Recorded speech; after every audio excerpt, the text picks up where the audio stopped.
In this video we're going to make a rectangular hexagon cam, and what that looks like is shown here. It's a regular hexagon, regular meaning that all the sides are of equal length, and it has a nominal diameter of D.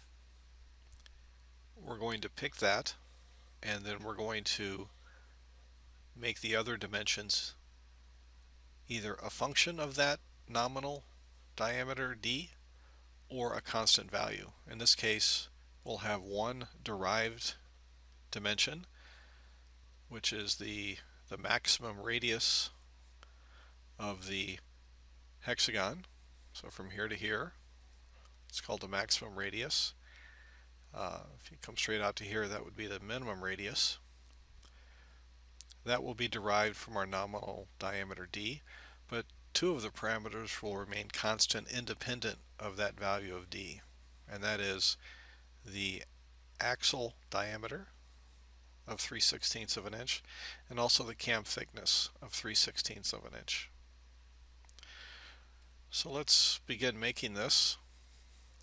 Of course, do all your work with the Automata Inventor project active, and for this assignment we're going to use a value of D of 1 inch. We're going to use a value of D equals to 1 inch. Now let's begin by starting a new part and making a sketch on the XY plane. And for these assignments in which we're focusing on using the parametric modeling tools, parametric modeling means we're modeling based on a parameter, in this case the nominal diameter. We always want to go to the parameters window. Making these cams is not difficult. It's below our level of competency, to be honest, unless we add this new capability of parameters. So I'm going to go to user parameters and click add numeric, and I'm going to put a value of D in there. I could put some other variable there, but I choose D just because. It defaults to 1 inch, and by chance that happens to be the value that I want to use for the nominal diameter of this hexagon cam. And I'm going to put in, and you should as well, the comment of nominal diameter. So we've defined that user parameter. Now, as we dimension this regular hexagon cam as we create it, everything will be either in terms of D or a constant value. So let's begin by going to the polygon tool, and it defaults to 6. So if I start in the middle here and pull out, I get a regular hexagon. So I'm going to left click, right click, OK. If you'll recall, the image we want to reproduce is here, and why don't we just keep it the same orientation as we see here, and we can do that by imposing a horizontal constraint on that side. Now what we want to do is dimension the maximum radius of this hexagonal cam. So that would be the center out to one of the corners, and that's going to be 1/2 D. So let's do that. So from the center to this corner, and I pull straight up, I'm going to get a value here, and that is D over 2, 1/2 D.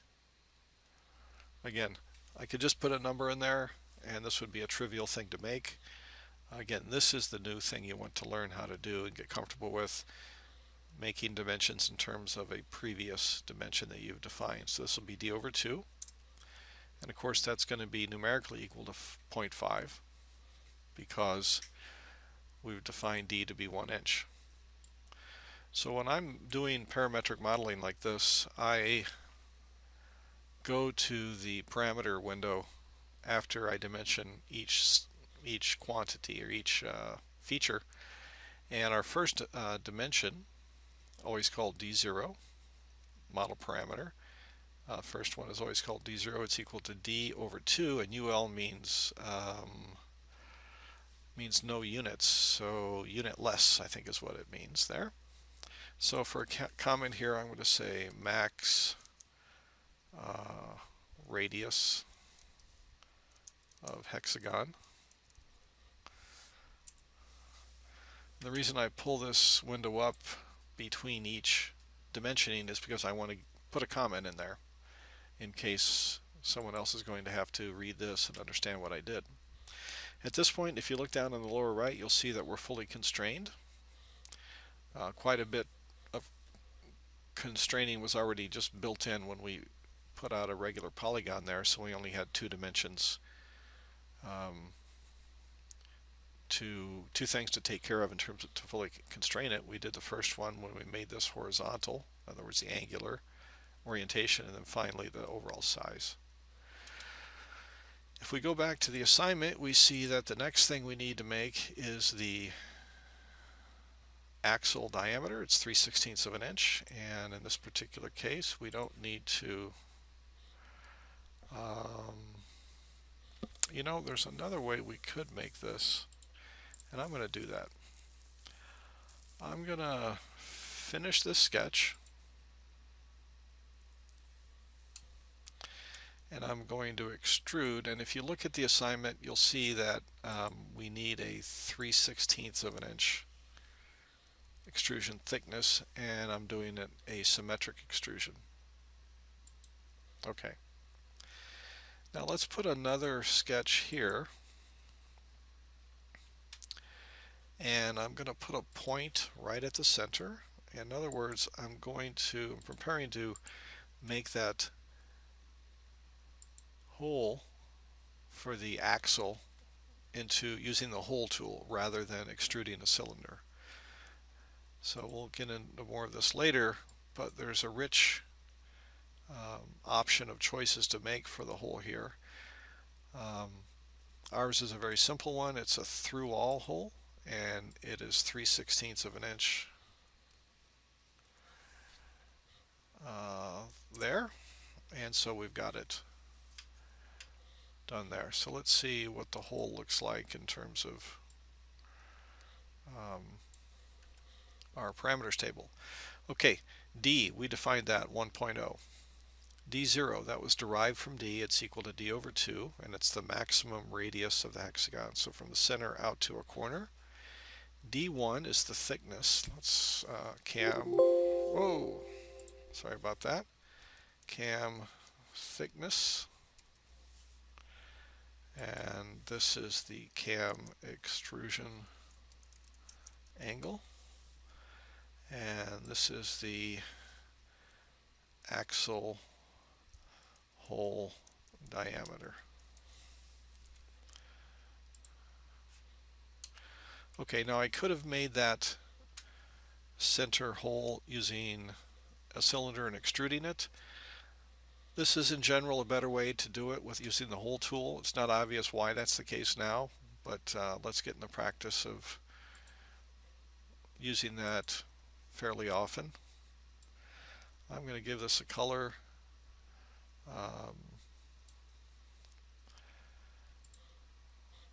And I'm going to save it here as last name underscore, this is is it hexagonal or hexagon? Let's get this right. Hexagon cam 1. Hexagon cam 1. We're going to make other hexagon cams, so we'll call this 1. Alright, so what you see now is I have the name, my name there, and the part. And I'm going to come here. Now the way you're going to turn this in is a little more complicated, so stick with me. This is not difficult. You just need to follow these instructions. So what I did was I moved the part here so I can get a visual look at it, but really what I'm interested in right now is the parameters table. And what I'm going to be looking for is whether you've defined a nominal diameter and then derived subsequent dimensions from that nominal diameter, and or have entered in just constant values depending on how you're told on the drawing. And then also I would like to see the comments there. Okay, so what I'm going to do is grab my trusty snipping tool, and I'm just going to grab everything here. I'm going to go to Google. I'm going to make a new Google Slides, and I want this to be a blank. So I'm going to right click, apply layout, and choose blank, and then I'm going to do a Control V. Alright, now I not only want to see the parameters table, but I also want you to see also what the volume is. So I'm going to right click, iProperties, Physical Update, and you can see that I've got material is ABS plastic. I did that. I don't know if I mentioned I did that, but you saw me do it. And that's going to give me a density. But the main thing, of course, in order to determine whether we've built it correctly, is the volume, 0.117 cubic inches. And so I'm going to again take my trusty snipping tool, and I'm going to grab the whole thing, and I'm going to come here and I'm going to Control V, and now I've got a complete summary. Note the things that I have. I have my name, your name is here in the browser. I know you did it. I can see how it was made, and I can confirm that you've used parametric modeling techniques. And finally, I can look at the volume and see that it was made correctly or not.